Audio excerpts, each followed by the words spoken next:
Hello everyone, welcome to my channel. आज का lecture जो होने वाला है हम डिस्कस करेंगे सीए इंटर और सीएमए इंटर कॉस्टिंग का लेबर चैप्टर का रिवीजन। फुल फ्लेश्ड रिवीजन रहेगा। इसमें अपना जितना भी प्रैक्टिकल कॉन्सेप्ट है सम्स बनाते वक्त और थ्योरी में जो जो चीज़ एग्जाम में आ सकता है एग्जाम ओरिएंटेड रहेगा और एकदम कॉन्सेप्ट क्लैरिटी रहेगा। आप ये वीडियो को देखोगे, उसके बाद जब सम्स बनाने लगोगे ना, तो आपको अपने आप सारा का सारा कॉन्सेप्ट रिकॉल होने लगेगा। ठीक है, तो वीडियो को स्टार्ट करते हैं। सबसे पहले चैप्टर का नाम है लेबर। तो लेबर चैप्टर में क्या क्या चीज अपने डिस्कस करने वाले हैं, टॉपिक्स टू बी कवर्ड में चार चीज डिस्कस करेंगे। Gross earnings, net earnings and CTC. CTC मतलब कॉस्ट ऑफ कंपनी, मतलब कंपनी में लेबर का क्या क्या कॉस्ट लगेगा। Treatment of over time and idle time. Over time और आइडल टाइम क्या होता है, उसको कैसे ट्रीट करेगा कंपनी, वो चीज डिस्कस करेंगे। इंसेंटिव स्कीम डिस्कस करेंगे, वेरियस इंसेंटिव स्कीम्स है, हेल्सी रोवन, वो सब चीज। लेबर टर्नओवर डिस्कस करेंगे। ठीक है, तो सबसे पहला अपना लेबर कॉस्ट। लेबर कॉस्ट क्या क्या है, आपने सैलरीज चैप्टर में शायद टैक्स में आप पढ़े होंगे, उसमें आपने देखा होगा, क्या नाम है, डीटी में होगा। सैलरीज चैप्टर में कैसे अपने एम्प्लॉय को सैलरी देते हैं, बेसिक वेजेस। ठीक है, dearness allowance, house rent allowance, bonus, over time, other fringe benefits, ये सब मिला के अपने क्या आता है, ग्रॉस अर्निंग्स आता है। तो ये सब अपना लेबर कॉस्ट है। लेबर कॉस्ट में क्या क्या इंक्लूड होगा, बेसिक वेजेस। ठीक है, जितना उसका बेसिक है। डियरनेस अलाउंस, डियरनेस अलाउंस को हिंदी में हम बोलते हैं भट्टा। ठीक है, मतलब महंगाई भट्टा, जितना महंगाई है उसको दर के हिसाब से उसको हम डीएनएस अलाउंस देते हैं। हाउस रेंट अलाउंस, घर के लिए उसको पैसा देते हैं, अलाउंस देते हैं, बोनस देते हैं। बोनस वेरियस स्कीम्स द्वारा, एक हो सकता है रोवन, एक होता है हेल्सी, जो आप आगे डिस्कस करेंगे। ओवर टाइम मतलब समय से ज़्यादा काम कर रहा है। अदर फ्रिंज बेनिफिट्स, कुछ कुछ और भी ज़्यादा फ्रिंज बेनिफिट्स है, वो सब प्रोवाइड करेंगे। तो ये सब मिला के क्या आएगा, अपना क्रॉस अर्निंग्स आएगा, किसका, लेबर का। ठीक है, ऐड क्या करेंगे, एम्प्लॉयर्स कंट्रीब्यूशन टू पीएफ और ईएसआई। अब आप पूछोगे ये क्या होता है, पीएफ और ईएसआई क्या होता है। देखो जरा, पीएफ क्या होता है, प्रोविडेंट फंड। ईएसआई क्या होता है, एम्प्लॉयज स्टेट इंश्योरेंस। ठीक है ना, मतलब ये दो चीज टैक्स में आप बहुत अच्छे से समझोगे, बट यहाँ पे मैं आपको ब्रीफ में बताता हूँ। पीएफ और ईएसआई क्या होता है ना, गवर्नमेंट स्कीम लाया है जिससे एम्प्लॉयर को लेबर को फायदा मिल सके। किसके द्वारा, गवर्नमेंट द्वारा। गवर्नमेंट क्या बोलता है ना, एम्प्लॉयर कुछ परसेंटेज ऑफ इनकम तुम देगा लेबर को महीना में, और कुछ परसेंटेज एम्प्लॉय देगा। दोनों मिलाकर क्या करेगा, एम्प्लॉयर और एम्प्लॉय दोनों मिलाकर उसके कंट्रीब्यूट करेगा कुछ ना कुछ, जो पीएफ और ईएसआई के रूप में होगा। अगर मान के चलो इसको इंश्योरेंस, अगर एम्प्लॉय बीमार हो गया, सडन बीमार हो गया, कुछ काम करते वक्त बीमार हो गया, तो उसको इंश्योरेंस कंपनी उसको पैसा दे पाएगा। कब, वो जो थोड़ा थोड़ा पैसा जो इन्वेस्ट हो रहा है ना, दोनों जो पैसा मिला रहा है उससे। और पीएफ क्या होता है, आफ्टर रिटायरमेंट उसको जो बेनिफिट्स मिलेगा उसको क्या बोलेगा, पीएफ देंगे उसको हम। ठीक है, पेंशन के रूप में, पेंशन फंड। अब देखो, ये सारा चीज को ऐड करने के बाद क्या आएगा, अपना लेबर कॉस्ट और कॉस्ट टू द कंपनी। जो लेबर का कॉस्ट रहेगा और कंपनी का क्या होगा, कॉस्ट होगा। नेट अर्निंग्स क्या होता है, gross earnings minus employees contribution to PF earnings. मतलब देखो, नेट अर्निंग्स क्या हुआ, किसका, किसके पॉइंट ऑफ व्यू से, एम्प्लॉय के पॉइंट ऑफ व्यू से। ग्रॉस अर्निंग्स मतलब एम्प्लॉयर्स कंट्रीब्यूशन टू पीएफ को छोड़कर ग्रॉस अर्निंग्स लेस करेंगे एम्प्लॉयज कंट्रीब्यूशन टू पीएफ और ईएसआई। मतलब एम्प्लॉय ने जितना कंट्रीब्यूट किया पीएफ और ईएसआई को, उसको लेस कर देंगे। ठीक है, अब हमने 6 नोट देखा था, जो अपने कौन सा कॉस्ट ऑफ कंपनी में कौन कौन सा चीज जुड़ेगा लेबर कॉस्ट में। पहला है बेसिक वेजेस। बेसिक वेजेस क्या होता है, it denotes the amount payable by employee to its employees to hire their services. देखो फ्रेंड्स, ये जो आपको नोट्स दिख रहा होगा ना स्क्रीन पे, तो मेरे हैंड रिटन नोट्स है, एकदम परफेक्ट वाला। इससे आपको कॉन्सेप्ट एकदम पानी की तरह क्लियर हो जाएगा। ठीक है, आप इसको देख लोगे, फॉर्मूला याद हो जाएगा, सम्स बनाने बैठोगे सब रिकॉल हो जाएगा। ठीक है, और अगर आपको ये नोट्स चाहिए तो आप कमेंट करना, मैं टेलीग्राम चैनल भी खोल लूँगा, टेलीग्राम चैनल बना लूँगा जिसमें ये सारे नोट्स आपको प्रोवाइड कर पाऊँगा। ठीक है, आप अगर कमेंट करोगे तभी। ठीक है, बेसिक वेजेस क्या होता है, basic wages denotes the amount payable by employer. कौन पे करेगा, एम्प्लॉयर पे करेगा। किसको पे करेगा, एम्प्लॉय को पे करेगा। टू हायर देयर सर्विसेज, किस चीज के लिए, उसका सर्विसेज को हायर करने के लिए। It may be expressed as, तीन तरीका से दे सकता है। फिक्स्ड अमाउंट, महीने का 10,000 रुपया तेरे को मिलेगा। दूसरा टाइम रेट बेसिस, 20 घंटा, 20 रुपया पर घंटा तुमको काम मिलेगा। 1 घंटा काम करेगा, 20 रुपया ऐसे करके। मतलब थर्ड वन क्या होगा, पीस रेट्स बेसिस, मतलब 1 यूनिट बना, 50 रुपया ले। 2 यूनिट बना 100 रुपया ले, ऐसे करके। तो ध्यान से समझना, कंपनी के पर्सपेक्टिव से कंपनी क्या करेगा पता है, जितना भी इफिशिएंट वर्कर है ना उसको पीस रेट पे पैसा देगा। मतलब ध्यान से समझो, टाइम रेट बेसिस हम पहले एक दो पॉइंट ऑफ व्यू समझते हैं, एक हम कंपनी पॉइंट ऑफ व्यू से समझते हैं और एक अपना लेबर पॉइंट ऑफ व्यू से समझते हैं। लेबर को क्या, जो इफिशिएंट वर्कर होगा ना वो चाहेगा हमेशा पीस रेट पे काम करना। मतलब जितना वो काम करेगा उतना ज्यादा उसको पैसा मिलेगा। घंटा पे नहीं काम करेगा, करना चाहेगा वो हमेशा वो पीस रेट बेसिस पे काम करना चाहेगा, क्योंकि वो जितना ज्यादा प्रोड्यूस करेगा उतना ज्यादा उसको बेनिफिट मिलेगा, जितना उसको पैसा मिलेगा। और जो कामचोर होगा ना हमेशा घंटा मतलब टाइम देखता रहेगा, टक टक टक टक, आवर खत्म, काम धाम करके छोड़ जाता है। तो वो जो कामचोर वर्कर होगा ना हमेशा टाइम रेट बेसिस पे पैसा लेने का कोशिश करेगा। लेकिन कंपनी का जो मैनेजमेंट है वो ढेर चालाक, वो ये सब चीज जानता है, इसीलिए वो क्या करता है, कामचोर वर्कर जो है उसको टाइम रेट बेसिस पे पैसा नहीं देता है, उसको काम किस पे करवाता है, पीस रेट बेसिस पे। तो जितना काम करेगा उतना पैसा मिलेगा। तो पीस रेट बेसिस पे काम करेगा तो कामचोर लेबर वैसे भी अगर कामचोरी करेगा उसको पैसा कम मिलेगा, ठीक है। और जो इफिशिएंट वर्कर है उसको टाइम रेट बेसिस पे कटवाएगा, क्यों, क्योंकि उसको पता है वो तो एफिशिएंट है, उसको जितना ज्यादा घंटा काम करवाएंगे उतना ज्यादा वो प्रोड्यूस करेगा, ठीक है। नंबर 2 है डियरनेस अलाउंस। डियरनेस अलाउंस मैंने आपको बताया, डियरनेस अलाउंस क्या होता है, भट्टा, महंगाई दर भट्टा। मतलब एम्प्लॉय को देगा इन्फ्लेशन को कंट्रोल करने के लिए। It denotes the amount payable to employee to consider inflationary condition. इसका भी 3 हो सकता है। पहला क्या, फिक्स्ड अमाउंट, मतलब आपको मान के चलो महीना का या साल का 500 रुपया आपको बढ़ेगा, ठीक है। डियरनेस अलाउंस हो सकता है fixed amount as a percentage of basic wages. मान के चलो बेसिक वेजेस उसका 5,000 रुपया प्रति महीना, आपका 5% बढ़ जाएगा हर साल, ये बोल सकता है एम्प्लॉयर। तीसरा क्या हो सकता है, in any other manner depending on CLI। CLI क्या है, कॉस्ट ऑफ लिविंग इंडेक्स, या आप टैक्स के चैप्टर में समझोगे, टैक्स में आप जरूर सीखोगे कॉस्ट ऑफ लिविंग इंडेक्स क्या होता है, तो उसके ऊपर भी आपको डियरनेस अलाउंस मिल सकता है, सैलरी चैप्टर में आप सीखोगे। हाउस रेंट अलाउंस क्या होता है, it may be expressed as a fixed amount as और परसेंटेज ऑफ बेसिक वेजेस। ये भी दो चीज हो सकता है, या तो फिक्स्ड अमाउंट पे डायरेक्ट पैसा दे दे, 50,000 रुपये ले घर बना ले। अलाउंस किसके चीज के ऊपर, हाउस रेंट के ऊपर। मतलब या मान के चलो मेरा ITC कंपनी में जॉब लग जाता है, ठीक है। तो ITC कंपनी में जॉब लग गया, अब मैं यहाँ पे हूँ कोलकाता में, मान के चलो ITC बेंगलोर में मेरा जॉब लग गया। तो वहां पे जो जॉब लगा मैं कोलकाता से बेंगलोर में शिफ्ट हो रहा हूँ, तो बेंगलोर ITC कंपनी मुझे क्या देगा, हाउस रेंट अलाउंस देगा। मैं जो रेंट का खर्चा है वो कौन पे करेगा, कंपनी पे करेगा। ये अलाउंस हो सकता है, ठीक है। बोनस क्या होता है, as per various incentive schemes. इसमें हम दो चीज इंसेंटिव स्कीम सीखेंगे, एक है अपना रोवन प्लान, एक अपना हेल्थ प्लान, ठीक है। वो आगे अपने डिस्कस करेंगे डिटेल में। फिफ्थ वन है ओवर टाइम। ओवर टाइम का मतलब देखो, सबसे पहले हम ना फैक्ट्रीज एक्ट के बारे में समझते हैं। हम अगर आप CMA इंटर के बच्चे हो तो आपने फैक्ट्रीज एक्ट 1948 पढ़ रखा होगा, अगर नहीं पढ़ा होगा तो मैं आपको ब्रीफ में बताता हूँ ये होता क्या है, जो इसके प्रोविजन से रिलेटेड है। An employee is entitled to overtime if he works for more than 9 hours a day. मतलब फैक्ट्रीज एक्ट में बोला गया ना 8 घंटा एक लेबर को मैक्सिमम हम काम करवा सकते हैं, 8 घंटा से ज्यादा काम हम नहीं करवा सकते हैं। वो भी उसमें भी इंक्लूड है कौन कौन सा चीज, कौन कौन सा चीज, उसका जो रेस्ट का टाइम है, फिर फिर ईटिंग का टाइम, वो सब चीज को हम लगा के ही बोल रहे हैं, ठीक है। तो 8 घंटा से ज्यादा उसको हम काम नहीं करवा सकता। अगर लेबर से हम 8 घंटा से ज्यादा काम करवा रहे हैं तो उसको हम क्या बोलेंगे, ओवर टाइम बोलेंगे, ठीक है। ओवर टाइम दो जन के हिसाब से हो सकता है, या तो लेबर खुद से चाहेगा हम ओवर टाइम करेंगे, इंसेंटिव ज्यादा मिलेगा, और या तो क्या नाम है उसका, एम्प्लॉयर काम करवाएगा लेबर से, ठीक है। दो चीज हो सकता है। तो अगर 9 घंटा प्रतिदिन हम एक दिन में 9 घंटा काम करते हैं, लेबर अगर काम करेगा तो उसको हम क्या बोलेंगे, ओवर टाइम बोलेंगे। या तो हफ्ते का 48 hours a week at double the rate of basic plus DA, तब उसको कितना पैसा मिलेगा पता है, बेसिक प्लस DA का डबल, बेसिक प्लस DA का डबल द रेट मिलेगा, ठीक है।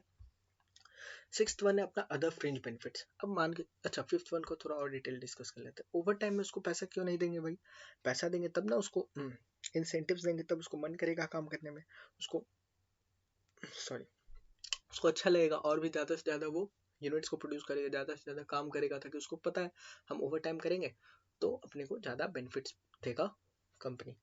तो ओवर टाइम करवाने का दो इंसेंटिव, बहुत सारे मकसद हो सकता है। कंपनी के पॉइंट ऑफ व्यू से देखते हैं तो मान के चलो कुछ अर्जेंट वर्क आ गया, कंपनी को काम करवाना है अर्जेंट वर्क, या मान के चलो कुछ एकदम ना मतलब ट्रेंड में चल रहा है। अब मान के चलो अभी के टाइम में क्या चल रहा है अपना कोविड, कोविड में अगर मान के चलो फैक्ट्री है अपना कॉस्ट ये मास्क बनाने वाला फैक्ट्री, तो उसको जल्दी से जल्दी कंपटीशन में अगर रहना है, मार्केट में रहना है, ज़्यादा से ज़्यादा अच्छे से अच्छे मास्क को जल्दी से जल्दी मास्क सैनिटाइजर को बनवाना है, तो ओवर टाइम करवाएगा किससे? लेबर से। ठीक है। और लेबर के पॉइंट ऑफ व्यू से देखते हैं, अगर मान के चलो उसका भी बच्चा, ज़्यादा परिवार बढ़ रहा है, महंगाई बढ़ रहा है, वो सोचेगा चलो ना कुछ ज़्यादा काम करते हैं, ज़्यादा पैसा आएगा, तो वो लेबर भी ओवर टाइम करने को बोलेगा, मालिक मेरे को ओवर टाइम करना है। आपने मूवी में जरूर देख रखा होगा, हम ओवर टाइम करेंगे, हम ओवर टाइम करेंगे। ठीक है। Sixth one is other fringe benefits. Other fringe benefits क्या क्या हो सकता है?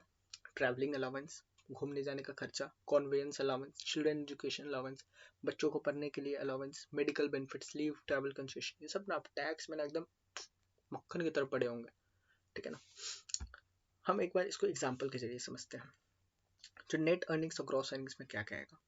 एक अपना गवर्नमेंट मोदी सरकार, एक है आईटीसी कंपनी, मान के चलो एक इशिता नाम की एक एम्प्लॉय है। ठीक है। अब क्या होता है, लेबर कॉस्ट कैसे होगा? देखो, गवर्नमेंट बोलेगा आईटीसी कंपनी, आप कंपनी हो, मालिक हो, 2,000 रुपया प्रति महीना आप इशिता के जो उसके जो महीना है उसका जो सैलरी है उसमें आप इंक्लूड करते जाएगा, वो उसको पैसा नहीं मिलेगा इशिता को, इशिता अपना 1,500 रुपया प्रति महीना उसको देते जाएंगे, मतलब दोनों मिला के 2,000 प्लस 1,500, 3,500 रुपया वो दोनों कंट्रीब्यूट करेगा। किसको, किसके लिए कंट्रीब्यूट कर रहा है? एम्प्लॉय के लिए। कब? आफ्टर रिटायरमेंट उसको बेनिफिट मिल पाए, उसको पीएफ ईएसआई वगैरह दे पाए। तो ये सब चीज नेट अर्निंग्स कैसे निकलेगा? Gross earning minus employees contribution, तब जाके अपना नेट अर्निंग्स आएगा 8,500। ठीक है। Labour turnover, very important topic, जो आपको एमसीक्यू ऑब्जेक्टिव 5 मार्क्स 3 मार्क्स बहुत सारा चीज में पूछ सकता है, बहुत इंपॉर्टेंट है। और सीएमए वाले बच्चों के लिए तो fill in the blanks, MCQ और मैच द कॉलम्स, फिर 1 मार्क्स 2 मार्क्स कॉस्टिंग, ये अपना ज्ञान है, तो ये टॉपिक पे बहुत सारा क्वेश्चन पूछ सकता है। तो लेबर टर्नओवर क्या होता है, पहले एक बार कॉन्सेप्ट समझ लेते हैं, लेबर टर्नओवर होता क्या है। देखो, टर्नओवर, टर्नओवर का मतलब चेंज हो रहा है। इसमें क्या होगा ना, रिप्लेस होगा, सेपरेट होगा, कौन होगा? लेबर। मान के चलो लेबर को कोई भी एक पर्टिकुलर एटमॉस्फेयर में उसको काम करने का मन नहीं कर रहा है, वो चाह रहा है ना, मतलब लेबर दो तरीका का हो सकता है। एक लेबर होगा जो चाहेगा कि हम एक ही जगह काम करें, उसमें गुडविल क्रिएट करें, ज़्यादा से ज़्यादा उसमें काम करें, और उसी में हम अपना इंसेंटिव्स मिलते जाए हमको। ठीक है। दूसरा लेबर होगा ना जो मतलब सोचेगा ना हम नया नया इन्वेंशन करें, मतलब यहाँ पे काम किए फिर दूसरा जगह काम सीखेंगे, फिर तीसरा जगह काम सीखेंगे, ऐसे ऐसे वो ना काम को चेंज करते करते वो पैसा कमाने का सोचेगा, और भी ज़्यादा पैसा को ग्रो करने का सोचेगा। जाहिर सी बात है, सोचना भी चाहिए। ठीक है। तो लेबर टर्नओवर यही चीज़ बात करता है। It denotes the rate of change in composition of labour workforce during a specified period of time. ठीक है। Cause and effect of labour turnover क्या क्या हो सकता है, मैंने कॉजेज आपको बता ही दिया है। मेथड्स ऑफ कैलकुलेशन, अच्छा हाँ, उसमें और क्या क्या हो सकता है। अब मान के चलो एम्प्लॉयर एम्प्लॉय को हटा दिया, काम से निकाल रहा है, तो वो इनएफिशिएंट है, वो भी रीज़न हो सकता है। ठीक है ना। और लेबर का तो मैंने बता ही दिया क्या क्या कारण हो सकता है जॉब छोड़ने का। ठीक है। उसको एटमॉस्फेयर, वो मान के चलो उसका बॉस के साथ पटरी नहीं खा रहा है। ठीक है। और एम्प्लॉय उसका कलीग्स के साथ पटरी नहीं खा रहा है, झगड़ा होते रह रहा है। ठीक है। या मान के चलो उसका डिस्टेंस अच्छा नहीं है, वो जहाँ पे वर्क प्लेस उसको मिला वो अच्छा नहीं है, वो जिसके लिए एलिजिबल है, मतलब जो उसका लायक है, काबिल है काम करने के, वो उसको काम नहीं किया मिल रहा है उसको। तो ये सब केसेस में एम्प्लॉय काम को छोड़ सकता है। ठीक है। अब हम सीखेंगे methods of calculation of labour turnover, क्या क्या मेथड्स हो सकता है, इस पे आपको क्वेश्चंस मिलेंगे, याद रखना। Number one is separation method. Separation method क्या बात करता है? Number of workers separated divided by average number of workers into 100। ये फॉर्मूला याद रखना, मेरे साथ बोलते जाइएगा, फॉर्मूला भी याद हो जाएगा आपको। Number of workers separated divided by average number of workers into 100। Note, number of workers separated means that is left and discharge, जो छोड़ के चला गया और काम से निकाल दिया गया। ठीक है। नंबर ऑफ वर्कर्स रिटायर्ड, इसमें रिटायर्ड प्लस रिजाइन, जो खुद से रिजाइन किया, प्लस रीट्रेंच्ड, रीट्रेंच्ड मतलब वर्कर को एम्प्लॉयर की इच्छा से निकाला, एम्प्लॉयर की इच्छा से उसको भगा रहे हैं। ठीक है। प्लस डेथ हो जा रहा है एम्प्लॉयर का। ठीक है। ये सब हो सकता है, नंबर ऑफ वर्कर्स सेपरेटेड में आएगा। Number two is replacement method. Replacement method क्या बात करेगा? Number of workers replaced divide by average number of workers into 100। Average number of workers हमेशा नीचे रहेगा, ऊपर में क्या रहेगा, जो अपना फॉर्मूला है वो आएगा। रिप्लेसमेंट मेथड में number of workers replaced divide by average number of workers into 100। मेरे साथ साथ फॉर्मूला को बोलते जाएगा, आपको फॉर्मूला भी याद हो जाएगा। Number three one is new recruitment method. New recruitment method क्या होता है? Number of focus newly recruited for expansion, expansion के लिए हम नया नया वर्कर्स को एम्प्लॉय कर रहे हैं तो उसमें क्या होगा, number of focus newly recruited जो हो रहा है ना उसको हम डिवाइड करेंगे average number of focus into 100 से, तो क्या फॉर्मूला बनेगा, new recruitment method. Flux method बात करेगा summation of all three methods, क्या क्या चीज मेथड्स, क्या क्या चीज methods, separation methods, replacement methods and new recruitment methods. ठीक है, ये तीनों को हम जोड़ेंगे तो क्या आ जाएगा, अपना फ्लक्स मेथड बन जाएगा। कुछ नोट है जो अपने को समझना है। एवरेज नंबर ऑफ फोकस कैसे निकलेगा, opening focus plus closing focus divided by 2। Number 2 is closing number of focus, closing number of focus कैसे निकालेंगे, opening number of focus minus separated plus replace plus recruitment, मतलब opening number of focus जो पहले से था minus separated जो चला गया प्लस क्या करेंगे, रिप्लेस्ड मतलब नया आया प्लस क्या करेंगे, न्यू रिक्रूटमेंट जो नया रिक्रूट किए। ठीक है, आ जाएगा अपना closing number of focus. Number third is accession, accession का मतलब क्या होता है पता है, कितना नया चेहरा एंटर किया, कौन कौन सा नया चेहरा एंटर किया, मतलब किसको, नए एम्प्लॉय को, न्यू लेबर है रिप्लेस नहीं, कौन सा नए एम्प्लॉय किसके पर्पस के लिए, एक्सपेंशन के पर्पस के लिए। ठीक है, number of focus replaced plus new recruitment, formula क्या होगा, एक्सेशन।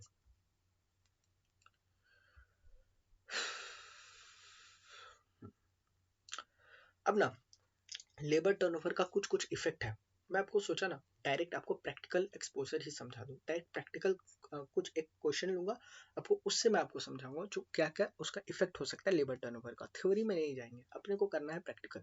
तो प्रैक्टिकल पे बात करते हैं, मान के चलो आउटपुट टू बी प्रोड्यूस्ड था 50,000 डिवाइडेड बाई 10, बट 5,000 यूनिट्स बनना चाहिए था।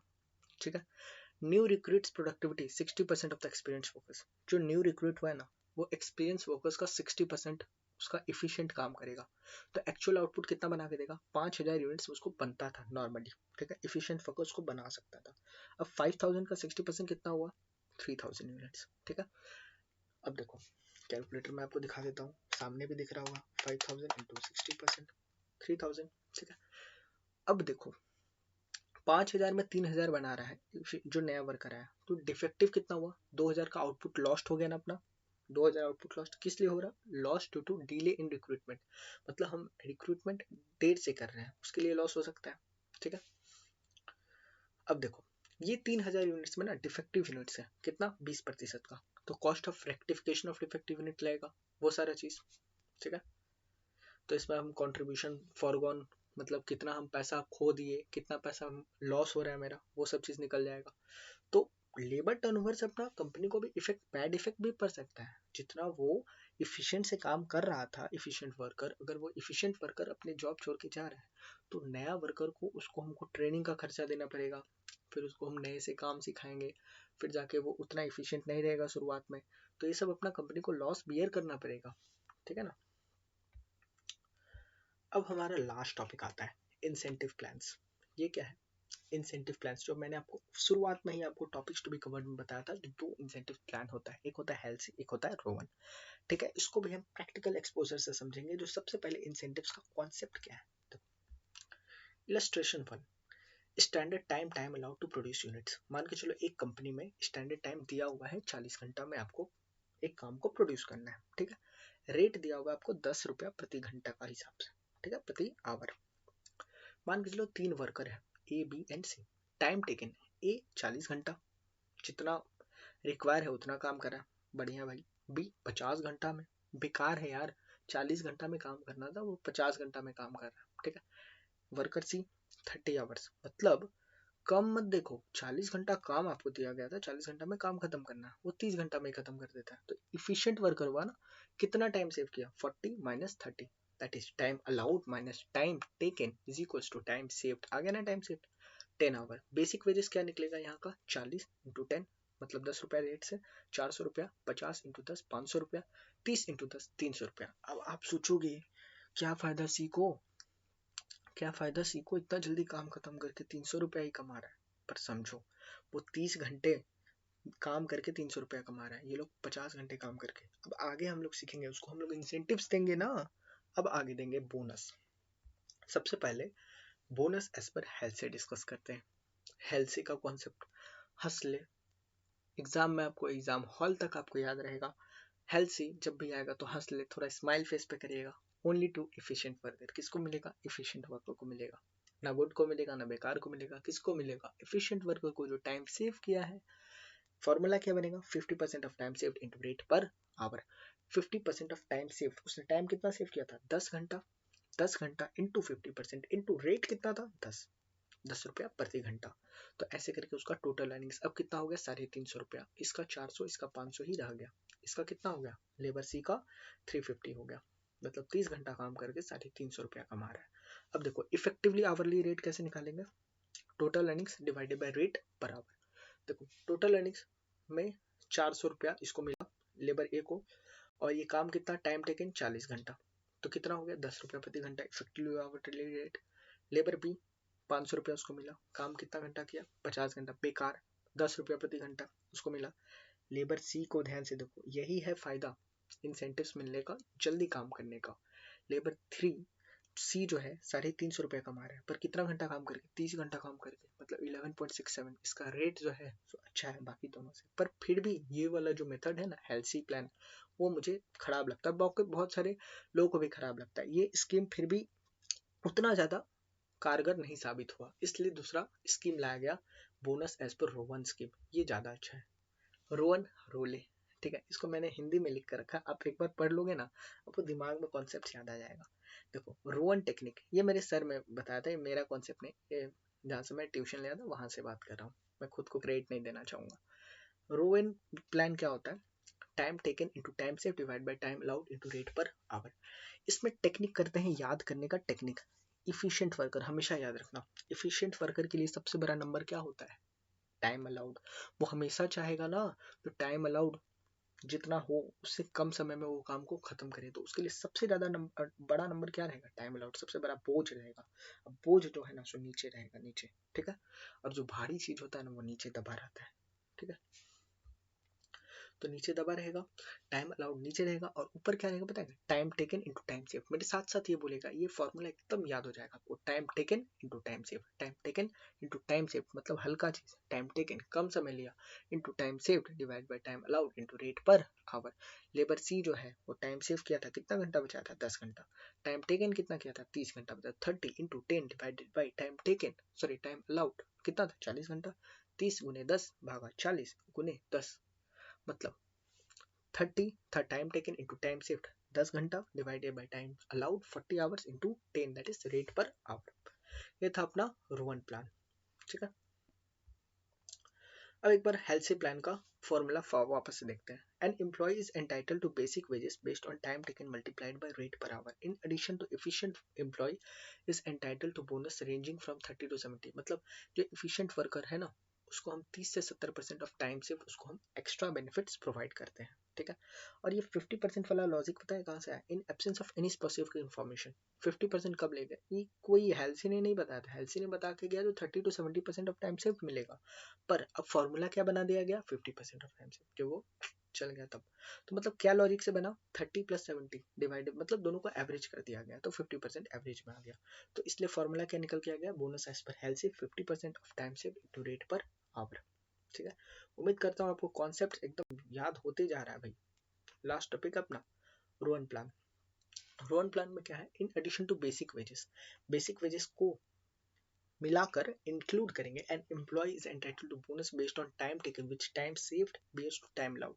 मतलब टाइम अलाउड जितना किया था उससे कम समय में हम टाइम को खत्म, मतलब यूनिट्स को प्रोड्यूस कर रहे हैं, तो उसके इसमें उसको क्या मिलेगा, इंसेंटिव्स मिलेगा। बोनस एज पर रोवन का फॉर्मूला क्या होगा, time taken into time save divide by time allowed into rate per hour, ठीक है। ये लास्ट अपना बेसिक नोट क्या है, basic wages is equals to time taken into rate per hour, पता ही है, time save time allowed minus time taken. Effectively hour rate कैसे निकलेगा, basic wages plus bonus divided by time taken, ठीक है। और आगे कुछ डिस्कस करने लायक नहीं है। ये 6 का 6 पेज में पूरा लेबर चैप्टर का पूरा कॉन्सेप्ट एकदम क्रिस्टल क्लियर आपको समझ में आ गया होगा। अगर फिर भी दिक्कत आता है तो जरूर कमेंट करें। अगर आपको वीडियो पसंद आया तो वीडियो को लाइक करें, नहीं पसंद आया डिसलाइक करो भाई, कोई दिक्कत नहीं है। बस अब कमेंट पे बता दो जो वीडियो कैसा बन रहा है, कंटेंट पसंद आ रहा है तो चैनल को सब्सक्राइब कर लो, और लोगों को भी और अपने फ्रेंड्स को भी शेयर करो, ताकि और भी नया नया कंटेंट्स आपको मैं प्रोवाइड कर सकूं। आपको जो भी वीडियो चाहिए, कौन सा टॉपिक पे रिवीजन वीडियो चाहिए, आप सीए एंटर आप वीडियो के नीचे कमेंट करिए, मैं आपको जरूर उस टॉपिक पे वीडियो बना के दूंगा। आपको स्ट्रैटेजी वाला वीडियो चाहिए, ठीक है, मैं टाइम टेबल बना दूंगा, या आपको कैसे दोनों ग्रुप पर प्लान करना है या एक ग्रुप प्लान करना है, वो सारा चीज़ पे फिर मोटिवेशन, हर एक वीडियो आपको मिलने वाला है इस चैनल पे। तो चैनल पे जुड़े रहें, सब्सक्राइब कर लेना और अपने फ्रेंड्स को भी सब्सक्राइब करने के लिए बोलना। चैनल पसंद आए और कंटेंट पसंद आ रहा है तो ज़रूर लाइक करना, कमेंट करना, अपना व्यू ज़रूर बताना कैसा लग रहा है आपको। इससे मेरा मोटिवेशन बनेगा और मैं और भी आगे आपको वीडियो प्रोवाइड कर पाऊँगा। Thank you.